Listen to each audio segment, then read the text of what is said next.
We are ready, and I'm getting note from production. We are ready to go, so let's take a look and get started with the second match. All right, so winner's match. This is Seth Manfield on the bottom of your screen, Ali Eldrazi on the top. And I see a couple of Tron lands. I don't see a third Tron land. So maybe Ali is considering mulliganing this one. And then as far as Seth is concerned, I see a Kappa Cannoneer, some zero drops, kind of exactly what you're looking for. Yeah, Sun's hand is pretty much perfect. And if I was Ollie, I think I would also be kind of looking for that Chalice because that is so bad for Seth if it comes down on the play on turn 1 for 0. But two Tron lands plus getting to take a look at the top four to try to find the third one is also very tempting. Yeah, and it looks like Ollie is taking a look at, you mentioned that Chalice of the Void and Card of the Great Creator, but the awkward part about the hand for Ollie is we have two Tron lands and no access to the third. So I'm almost wondering if you kind of just ship all of these, really looking for either a map or that third Tron land. Yeah, I think I agree with that. I think Chalice on turn 2 is going to be too late because Seth's going to be able to deploy all these zero cost cards. So I agree with you that looking for the third Tron piece is the biggest priority here. Yeah, and that's exactly what happened. And Seth actually picked up a Mem Knight too. One thing that we didn't touch on when we were talking about the decks in the intro is that yes, Karn the Great Creator does stop a lot of Seth's mana production, but the wording on improvise with when it comes to specifically Kappa Cannoneer, you can still tap the artifact lands to pay for improvise. So even if something like Karn the Great Creator comes down, Kappa Cannoneer still, a castable card when it comes to that. Yeah, I think this is going to be a pretty crazy turn one, right? If he goes Darksteel Citadel, deploys the three zero cost cards and a Springleaf Drift. Does he have enough to cast a Cannoneer? Probably not. No, not on turn. I don't know Not if on turn one. there's Okay. I'm not sure if there's any way to do it on turn 1 unless you have, like, I think you need, like, 5 zeros or something like that because you Mm, need the drum and the Memnite would make the blue, and they need 5 others. So, yeah, I think you would need 6. yeah, so he's looking at turn two. I mean, it's a pretty good turn one if you had something with the actual keyword affinity, which these decks don't really have anymore. He would be able to play something, but it looks like he's just saving that Mishra's Bubble for the turn two Cannoneer. Well, see, this is kind of interesting. So, yeah, Seth is thinking about whether to cast the bauble or not. It'll be really interesting if Ollie picks up a labyrinth because Ollie can deploy the Trinisphere on turn 2.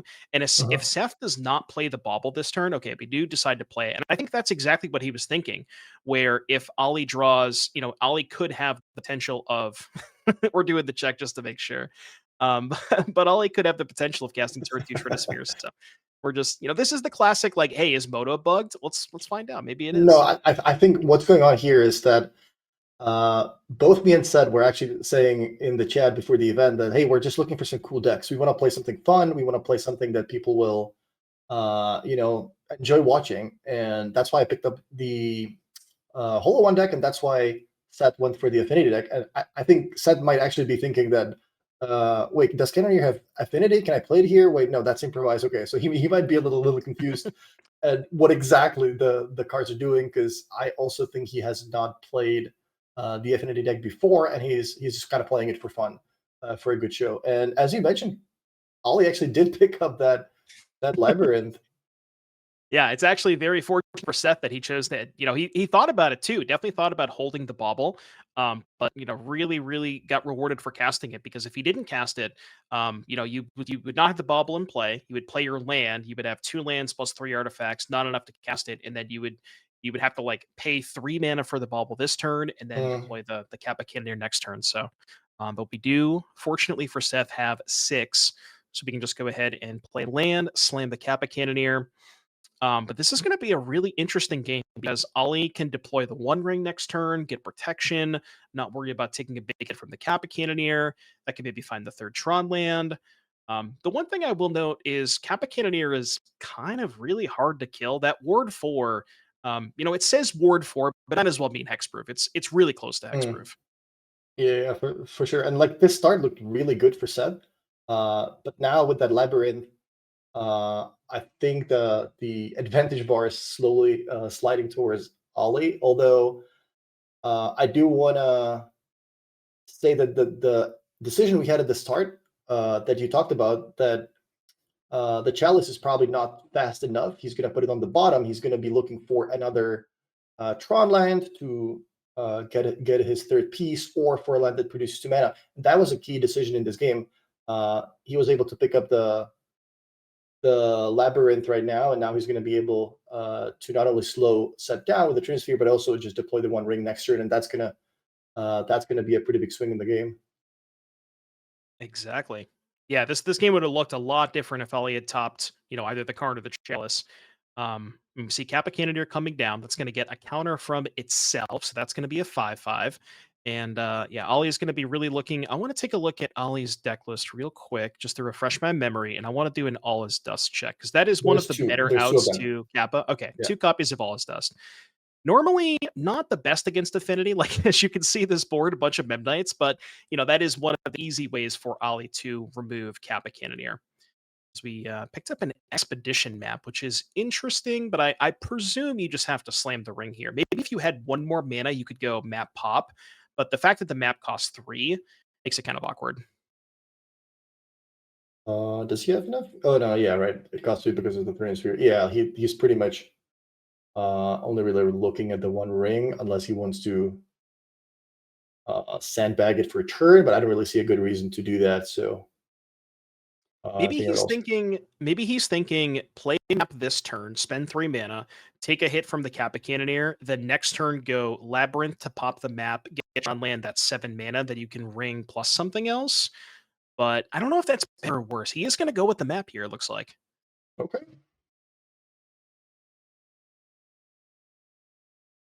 Yeah, I guess it sort of gives you it not only I guess I do kind of like you're paying a little bit of life for it, but it's nice because it gives you the guarantee of having enough mana next turn. Whereas if you deploy the ring and then say you brick on the Tron land, maybe you have to wait an extra turn to get Tron or something like that. So the more I think about it, I think it kind of makes sense. As we see, Seth picked up another copy of Kappa Cannoneer, so presumably just go, play the artifact, or I guess you would cast the Kappa Cannoneer first using the 4, quote unquote, land, or the 4 on bottom plus the 2 Mem Knights. Play the bridge, that'll trigger both Kappas, hit for 7, and then we'll see what happens from there. Yeah, and Seth would be normally pretty close to presenting lethal next turn, but we know that One Ring is gonna stop that.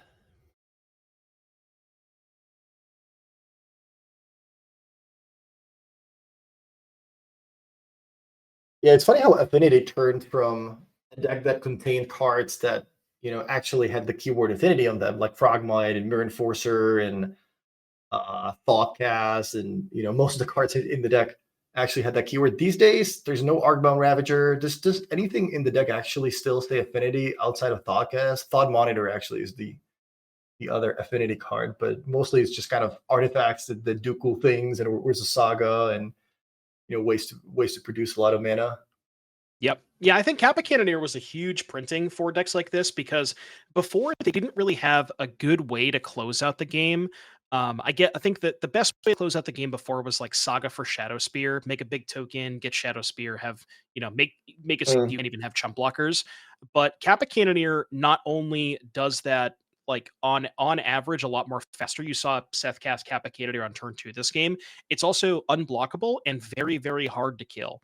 You can imagine if you're casting Kappa Cannoneer on turn 2 with the ward 4, even if they have something like a Solitude, they have to wait until at least turn 4. And if they're on the draw and they can't cast their Solitude until turn 4, you likely will just kill them before then, anyways.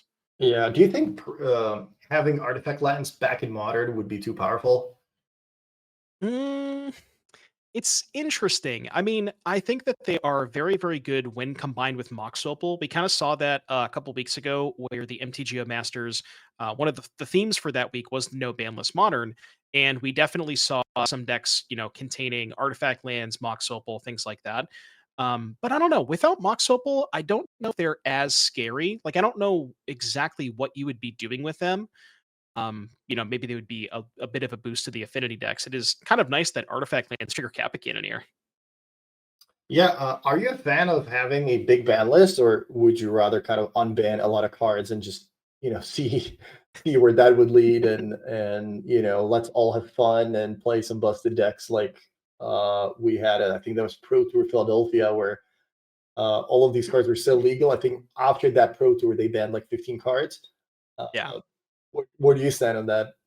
Yeah, the Philly was the Wild West. I remember that. I mean, I think that it's pretty good balance to have like at least some of the more broken stuff. Like I'm trying to think of what the most broken cards in the list are. Maybe like I don't know, Dark Depths, Promox, like the Skull Clamp. They're really like really absurd cards. But I don't know. It's just I would like to be able to play more no ban list modern just to kind of get a feel for it and see Mm. see how far we can push the limits on it. I think that would be kind of fun. In the meantime, I really end up liking the decision that Ollie made with playing the map first and getting more mana, because that actually saved him quite a bit of life. This way, preventing this big hit of 15, 16, 17, whatever damage that is coming through this turn. But Ollie is going to need some help.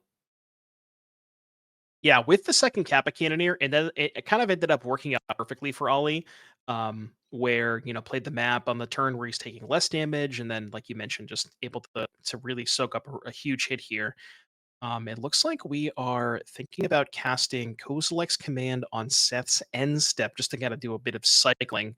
Presumably, you're not going to really want to use your mana to cycle next turn, and you're seeing enough cards with the One Ring that I think this makes sense because I think you're really desperately looking for a copy of All Is Dust at this point. Or I guess Karn for Bridge would also do it.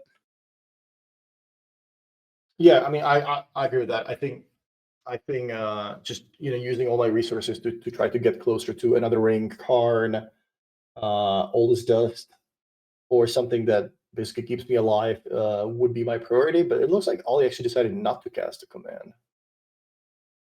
Yeah, maybe thinking that if he draws a Tron land, ooh, And that's a Karn, but that's not the one we had in mind. the wrong one. the That's the wrong one. Karn, the Karn that does not have pants. Yeah, that one's not great against Kappa Cannoneer. I mean, you have to spend 11 mana to kill one Kappa Cannoneer. So, So he's exactly one presumably, mana. Yeah, yeah, he's exactly one mana short of doing that. So yeah, that's not really the card he was looking for.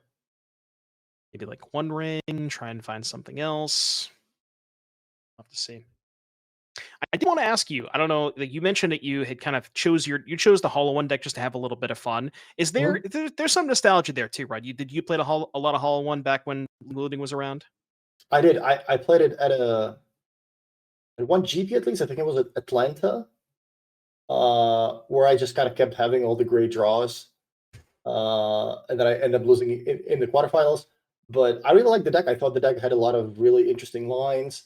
It also kind of with Burning Inquiry. I think Tron was pretty popular back at that time, and Burning Inquiry was kind of also like, hey, you kept your three Tron lands in hand after mulliganing to five. Sure, here's Burning Inquiry. I have no Let's lands. let's spin the wheel. And it also just had a lot of cards you can play from the graveyard. The delve mechanic was really strong. You could have like Thoughtseize. The black and red cards are just really powerful in general. You had good sideboard cards. You get to play cards like Lightning Bolt and Thoughtseize. So I really like the deck. I thought the deck was really cool. Yeah, it reminded me like when I saw Rakdos Vampires deck initially from the Pro Tour MKM.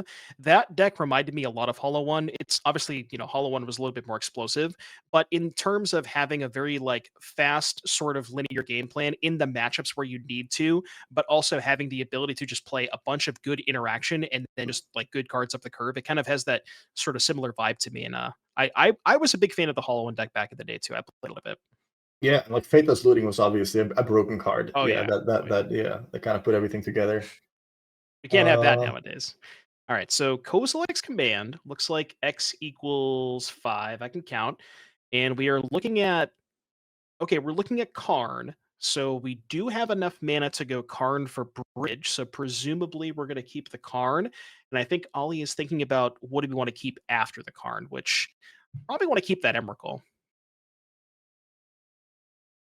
she has 5, 6, 7. But all of those signs are gone, and then he's working with I can't quite see what he has in play. So he has 7, 8, 9 mana. Plus the ring. And what's his life total? I believe Ollie is at, yeah, I was at It's 12. 12. Yeah, that sounds reasonable. So you go top the Karn, you go Karn, maybe you just play the Forest, keep the other Karn in hand. Yeah, I probably use the ring too. I I guess the issue with keeping the Emrakul is if your plan is Karn, the Great Creator plus Ensnaring Bridge this turn, is the Emrakul actually that good? Because can you kill your own Emrakul? Or can you kill your own bridge? He's actually, did he bottom the Karn? Interesting. Wait, isn't he just dead on board now? I think Well, I so, guess yeah. yeah. I guess he Oh, doesn't know that Ted has an artifact. So yeah. you can Besage you one of the Kappa Cannoneers, right? You can go, Oh, you you can need sack the 6 signs for the mana. mana. Right. Right, Yeah. yeah. Okay, fair enough. So 1, 2, 3, sack 3 Scions, that'll be a Beseju. I'm wondering why we didn't go for, okay, let me look at the sideboard just to make sure there is actually an Ensnaring Bridge There is one. There before is one. there is, right? Yep, there is one. The second Okay. card in the sideboard. Yep, I see it. Okay, there is a bridge. I'm wondering why we didn't go for that. Interesting. I'm gonna quickly look at the chat because we're probably missing something super obvious, and the chat saying that we're just overlooking Yeah. something.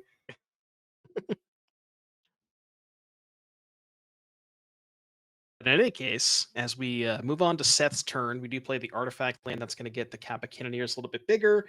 Maybe fire off something like a Thoughtcast, dig a little bit deeper. I think ideally for Seth, he wants to get into a position where both of the Kappa Cannoneers are lethal. I don't know how likely that is. Okay, we're going to go for Boots, which is, Is I guess this kind of makes sense. that the thing needle in play on ring or is that on Karn? It looks like ring, right? It looks, yeah, it says the One Ring. It does say the on ring. Okay. Yeah. Yeah, the needle is naming the One Ring. So we're going to go for Boots to pump the other one to, we have a 10 and a 9. So we can use Drum to equip the 9 and have 2 10s. Not exactly lethal because besiege you 1, take 10, go to 2, ring puts you to 1. So Ali does have a draw step left. But at this point, I'm not exactly sure what even gets him out of this because all his dust wouldn't do it since you would just die to your own One Ring. I guess maybe if you have enough mana to go all is dust and Karn the One Ring, but then you would just die to the Memnites. Yeah, he has a lot of weird cards like Olizas and Ugin that don't exactly solve all the problems from the Right. affinity side. Yeah, all is dust is good, but Memnite is a little too tough for that one. Yeah, like you said, I feel like we're missing something as to why Ollie did not go for the Karn, but we'll see what happens here. So we're gonna go for the Beseju.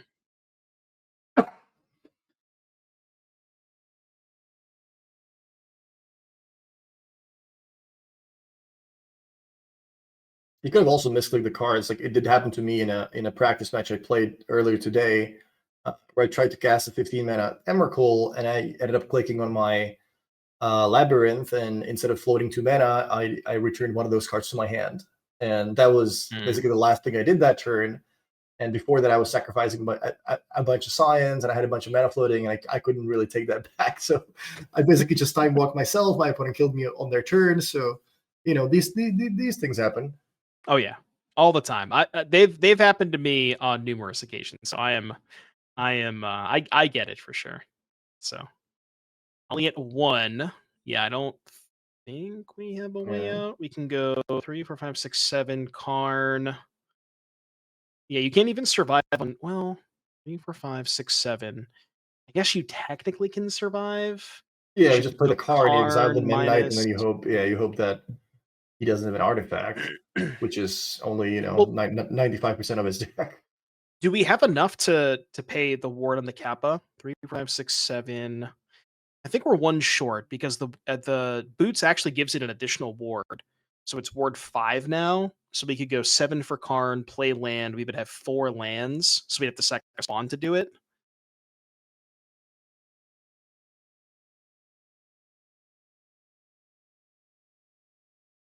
Why did he jump the Cannoneer? He could not jump the Cannoneer because if you play artifacts, it does get unblockable for the turn.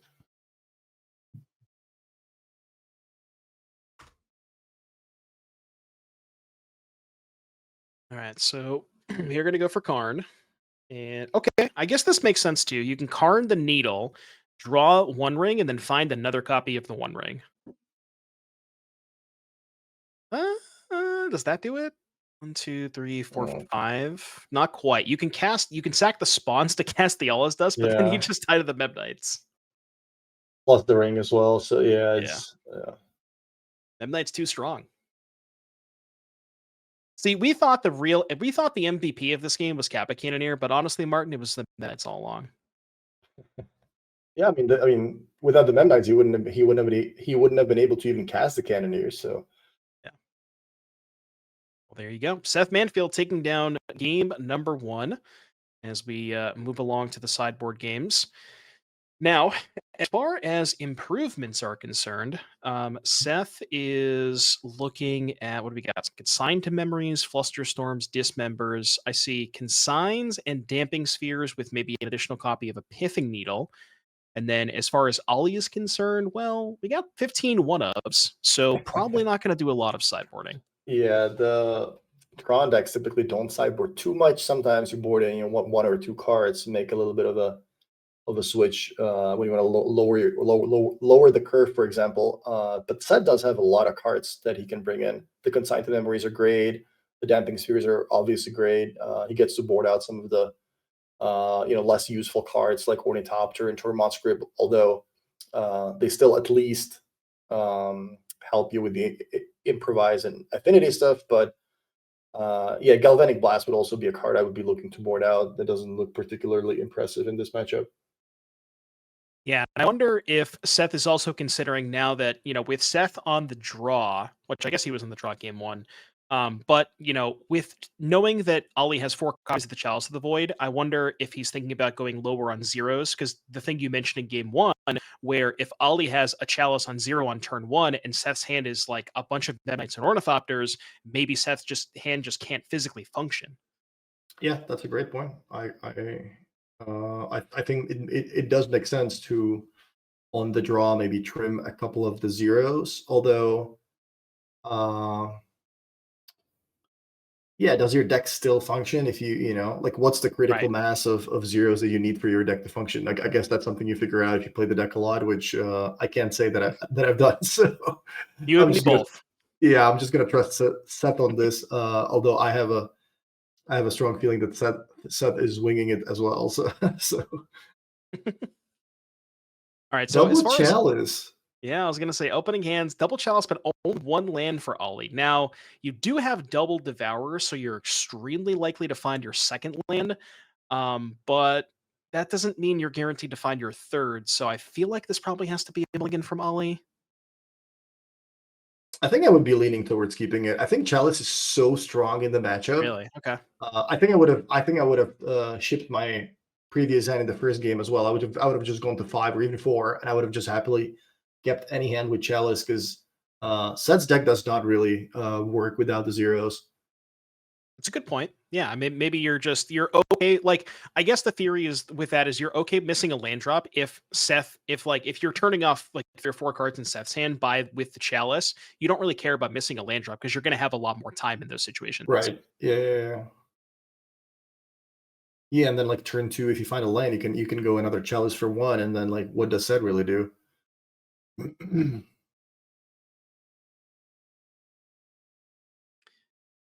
This would be an interesting way to sequence for Seth because if you're playing towards the saga, yeah, I was going to say playing the tap land on 1 makes sense instead of playing Makes the sense. boots because you want to have the untap land on turn 3. But it's funny that it's not going to work out very well against Yeah, because the the chalice. second Chalice. I was going to mention that. Yeah, exactly. So now, now we have to take a look at Seth's tech and figure out what is castable. So zeros and ones off. I guess we have Emery's, Thoughtcast, Thought Monitors, Kappas, but a lot of those cards are not very good if you can't cast the zeros and ones. Yeah, this is modern in a nutshell. Like you get to play first, you get to cast your broken cards. You know, if you're second, your opponent gets to cast their sideboard cards, the cards that completely stop your deck sometimes, and the sideboard cards in modern are extremely powerful. And yeah, so sometimes people even play them in their main deck, like the chalices. And yeah, your deck can be either extremely broken or well, they had turn one chalice. All right, well, my deck does nothing. Like you said, it's basically been happening throughout the history of modern. Stony Silence, Rest in Peace, all these kinds of cards, Yeah, and yeah, I mean Leyline of the that's Void. Yeah. yep, all of it. We were just discussing the other day. We were discussing the Pro Tour where Hogak was the main deck while it lasted, and the tech at that Pro Tour was to play Leyline of the Void in the main deck. So you played the Hogak mirrors, but you had the Leyline in the first game. And since we're showing deck lists to each other, that made even more sense since you knew what exactly to mulligan into. So yeah, Modern just has a lot of really really strong and powerful cards, and there really is no way around that. Even if you ban a lot of the super busted cards, then there's still going to be all these powerful sideboard cards and cards that just completely stop some decks. Yeah.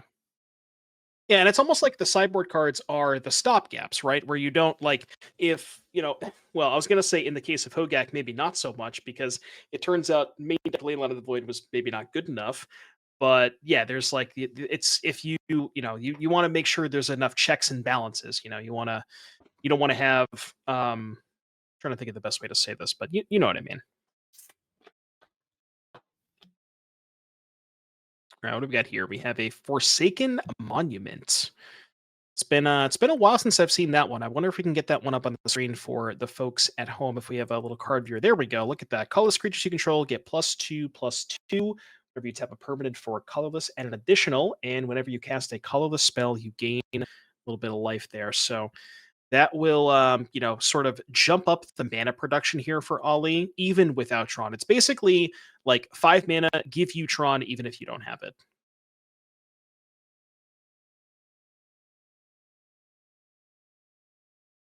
You know what's really funny about this game too is Seth drawing the lava spur boots makes it really awkward because I would imagine that's the artifact he would really want to fetch here. Yeah, that's a fair point. And I don't know if he even really has. I guess he fetches the Bithing Needle, maybe. Yeah. He doesn't really have a lot of great other options. Be naming something like the One Ring or a Karn or something like that. But yeah, the Lava Spur boots, I've actually been really impressed because I remember I played a lot of Urza Saga decks prior to Lava Spur boots coming out, and it's actually crazy how much the boots changes the math on Saga because Right. you go from like having maybe one sort of like 3/3 or 4/4 5/5 to oh I'm just taking 12 damage now, and it's actually kind of wild.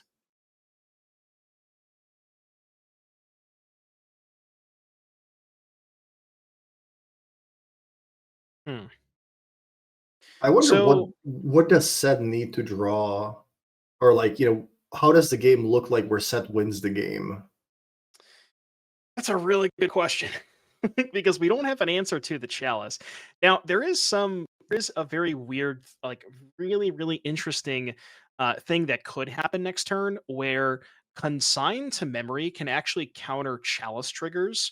So what Seth could do is maybe say play island land number 4, lava spur boots, chalice trigger on the stack, consign replicate because the original consign gets countered, and then he can spend 3 mana to resolve the lava spur boots if he wants to. I don't know if he's interested in that, but Okay, that's a good interaction. Yeah, Chalice counters the cards, but not the copies. That's right. Yep. Yeah, so you can copy consign to get around the chalice for one, similar to like what was the one that Shattering Spree, where you could like right. replicate Yeah. Shattering Spree. Yeah.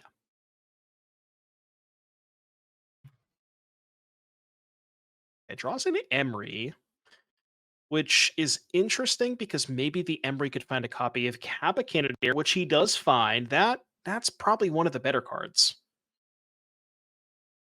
So you asked me earlier what a winning game looks like for Seth. It's certainly involves Kappa Cannoneer. There's not a lot else that Seth has that does much here. and can't even make an attack into the 8/8 Devourer.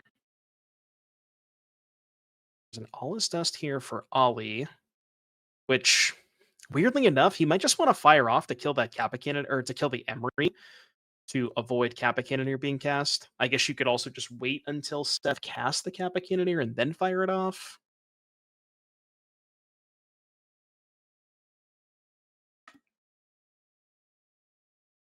Yeah, I think I like Ollie's play here, just like putting basically lethal damage on board for next turn. The two Devourers attack for 12 next turn, so yeah, I mean, if you want to put in the Cannoneer from the graveyard, you know, maybe Seth's going to attack a little bit with the constructs. Oh, never mind. That actually gets rid of the Emery, so that actually takes away the yeah. Yeah, actually didn't even realize that Ollie had the second Devourer. So yeah, second Devourer is fantastic here because now you get to not have to worry about the Kappa Cannoneer while presenting, like you said, lethal in play. And I believe Seth picked up a monitor, which is not bad, but again, it's the situation of what can Seth actually draw into it. So with so much of his deck offline. Yeah, I mean the bridge is another artifact that takes the construct to 6/6. At least now he can trade with the Devourers. That's something. Well, you'd have to double block because remember the Forsaken Monument gives them +2/+2. So as of right now, the Devourers are 8/8s from the Monument, which means that, if Ollie attacks with both, Seth double blocks, and that Boseiju, or no, I thought I saw Boseiju as a forest. It looked like a Boseiju. So we'll have to see what Ollie wants to do here. Looks like we're going to go All His Dust to kill the Monitor, and then send with both. Presumably Seth double blocks. He take 8, go to 4.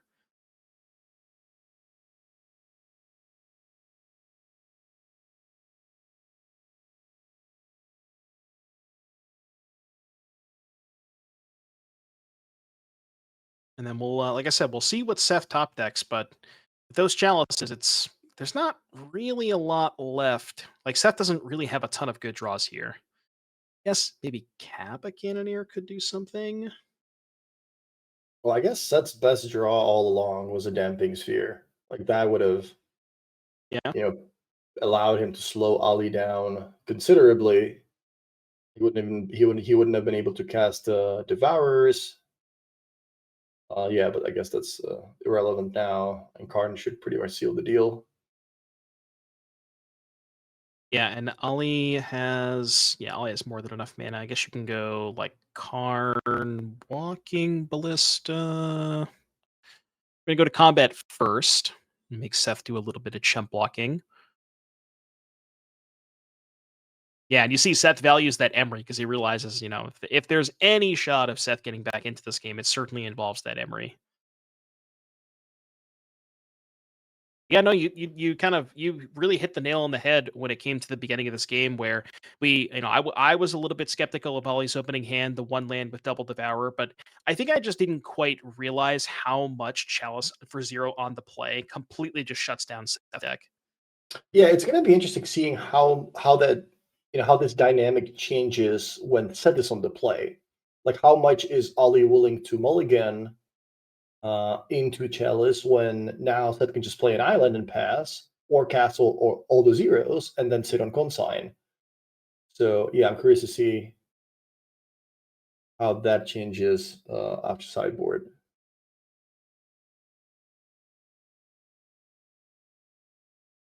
All right, so we go Karn, believe. Oh, Karn is named by Needle. Okay, that's what I was missing. Got it. So yeah, Karn pass. Still gonna shut Seth off some mana, and Seth is out of here. So we are gonna go to game number 3 with, like you said, Seth on the plane. It'll be really interesting to see, where, like, as far as, okay, the other thing is that's interesting is the sideboarding. Like now that you're on the play, do you want more zeros to have like faster Kappa Cannoneer now that you know you're going to be able to play them before Chalice comes out? There's a lot of interesting things going on here. I think so. Yeah, I think Galvanic Blast would certainly be the first card that I would board out. That's not a card I really want to have in the matchup. So that's an easy 4 that makes room in my deck. Now the question is, yeah, how many Ornithopters And cards like Tormod Script T1s. I think Tormod Script is probably too bad for the matchup. It doesn't even really do anything if you find it with Urza Saga. So that one is pretty easy to board out. And I think Set ended up taking 2 Ornithopters and one more. What was a Shadow Spear? Yeah, that sounds reasonable. So he basically takes out 3 zeros. I think I might have left in maybe one more perhaps, but he does have a lot of really strong cards to bring in. So I like his sideboard plan. Yeah, and Seth's opening hand looks fantastic. Just play a bunch of stuff. You even have 4 artifacts in the battlefield to cast this Thoughtcast on turn 1. And Nice. turn 2 Thought Monitor. Can't really draw it up much better than that.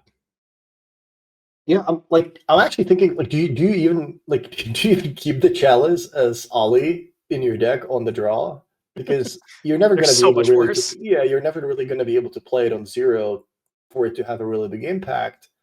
Of course, I mean it's still decent. I think there's a pretty high chance we're gonna see Ollie casted here for 0 anyway. I think it makes sense maybe to try it for 1 as well, but what are you really stopping with 1? The Galvanic Blasts have most likely been boarded out. So if you play it for 1, you're only really stopping the Consign, Springleaf Drum, and Pithing Needle, and maybe the Yeah, Boots. some random So, saga targets. so I think I would still be tempted to play it for 0.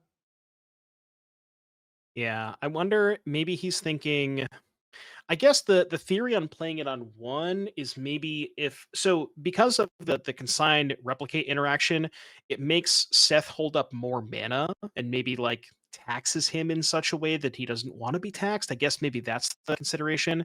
Or like stopping more springleaf drums. But I guess the other question is if you do it like the theory of doing it for 0 is that you're worried about him going like 0 land into Kappa Cannoneer, which that would be kind of backbreaking. So it's tough. You're going to play it on 1 though. That's going to shut off. Yeah, Springleaf Drums. It's going to make Consign need to be replicated, but not a ton else. Let me see So, an island yeah, picked up so here for Seth. that's flooding out quite a bit, but he does have the ability to cast the Monitor, right? He's going to have Yep. 1, 3, 4, 5 artifacts, and he gets to use the Springleaf Drum to make blue mana. So whether he plays an island or a citadel, I think either way he gets to put Monitor into play. Yeah, it's basically do you want to play the Citadel to have a Citadel untapped, or would you rather play the island and just tap out?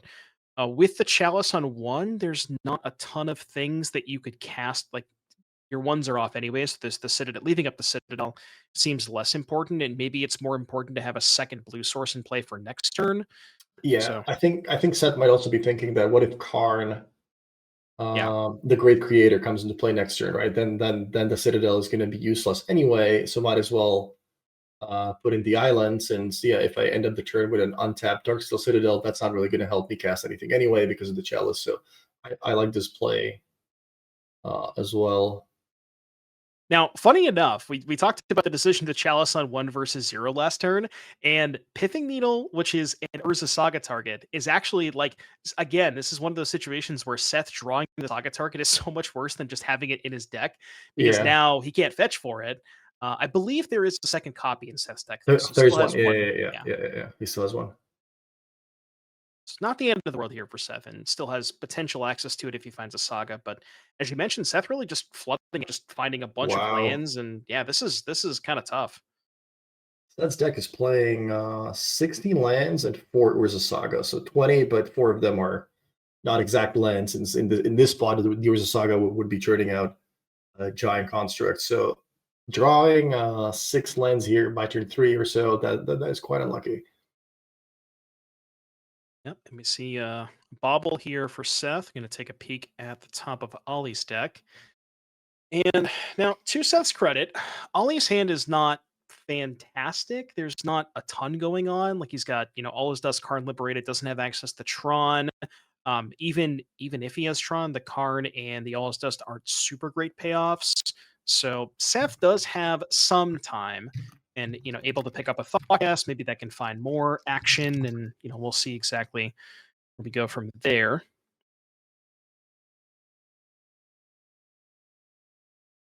Okay, a 0 and an Emery. Emery's not too bad. Maybe that can find something like a Kappa Cannoneer.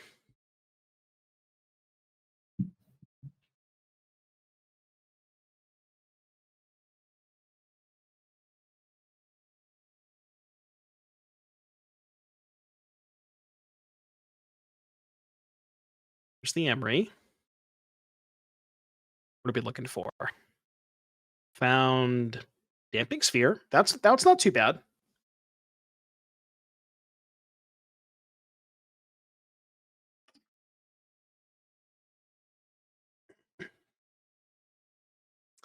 And Ollie picks up a copy of Ugin's Labyrinth. Not exactly what the doctor ordered here. So Ollie on a bunch of mana, only access to 6 this turn. So can't even really cast anything. But I guess the All Is Dust next turn will be pretty good because the All Is Dust next turn. Well, actually, it won't be able to be cast because presumably Seth is going to get the Damping Sphere out of the graveyard next turn. So I forget I even said that. Yeah, Ollie doesn't actually get to do a whole lot here. Yeah, this is just this is Tron, right? This is what Tron does. Tron Yep. is you either get to do everything, and Or your not. opponent is really frustrated because you have 7 mana on turn 3 and you're doing all the crazy things, or you're kind of just sitting there after a mull to 5, where your opponent either destroyed your land or they have a damping sphere, or your deck just doesn't work because they have a sideboard card. Yeah, and the funny part about this is Ollie does have the Beseiju, but only has one green source, which is the Beseiju. So can't even really have the ability to Beseiju the Damping Sphere if that were to come down. Because you could see something like, say Ollie had a green source, you could say Seth plays the Damping Sphere, Ollie Beseijus, untaps, plus the All Is Dust, clears the Emery, and problem solved. But yeah, this turn of Damping Sphere into Kappa Cannoneer, I was gonna say, is there ever a chance we can go Damping Sphere double Kappa Cannoneer? But I can't imagine we can do that. Yeah, there's no way we have enough. But Seth does have to be a little bit careful because the Kappa Cannoneer is going to cost an additional. Exactly. Yeah, Uh, I well, I feel actually, like you can Kappa first, right? You can Kappa first. Yeah, you could just go Kappa first, then play the Damping Sphere and not have it taxed.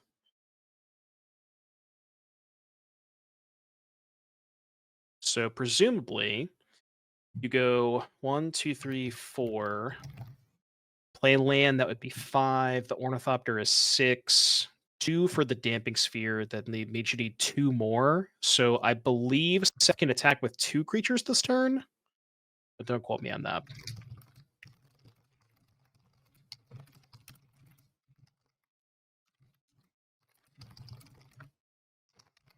All right. Seth appears to be attacking with 2 creatures. I think that means I did my math right. I hope I did.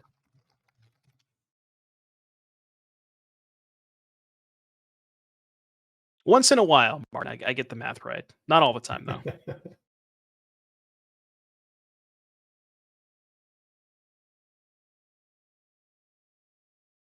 Yeah, so this turn of Kappa Cannoneer into Damping Sphere, pretty backbreaking.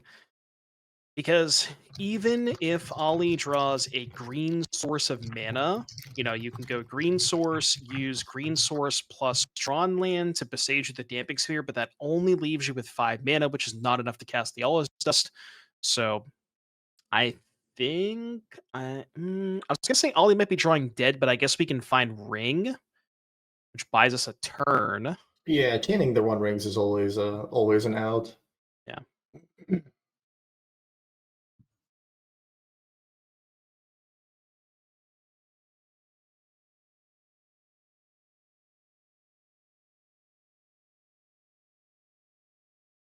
All right, big draw step here coming for Ollie. Really needs to find. I think the One Ring is the only card that does it. Why did I say anything? Oh, Every there time it I is. say it, it magically appears. So now Ollie's going to be able to buy a turn, get 3 cards deeper to try and find either green source and or third Tron land to set up Tron to potentially get to that. Okay, so there's the temple. So now, okay, let's try and figure this out. If Ollie draws a green source next turn, do we have enough to green source Boseiju plus dust? I think we do, right? Because you could go green source, one Tron land, Boseiju the sphere, then you have two temples, the Ugin's Labyrinth, and the other Tron land. That's 7 for the dust. So, in theory, if Ollie can find a green source of mana next turn, potentially has a way back out of this, or just more copies of the One Ring.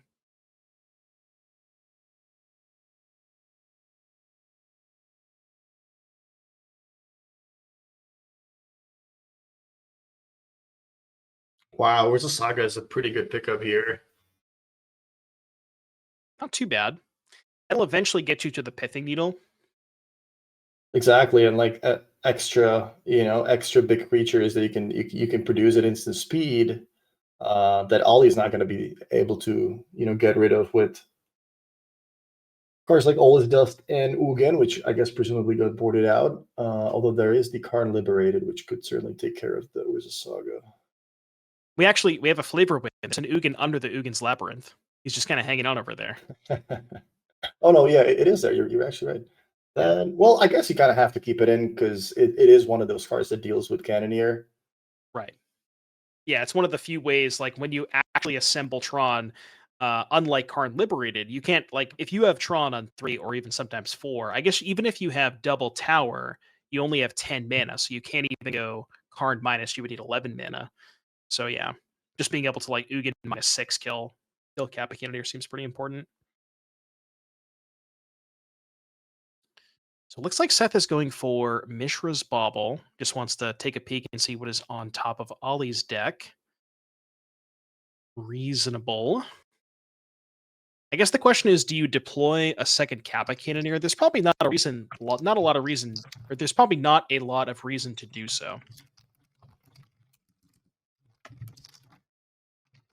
It's kind of, he doesn't want to overextend into a potential All Is Dust.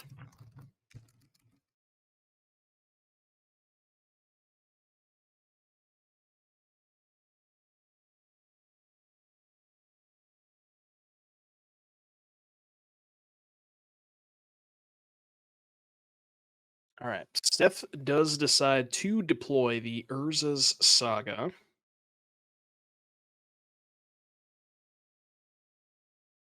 And presumably just going to cast the Bauble and pass, would be my guess. We shall see.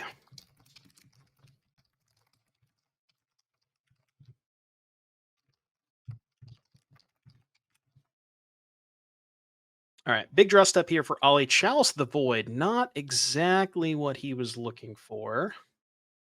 And I can't quite get a good look at that. I think it was Ugin's Labyrinth and Ulamog.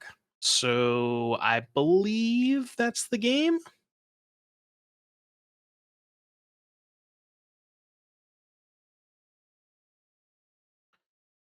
Because I do not think we have enough mana to All Is Dust.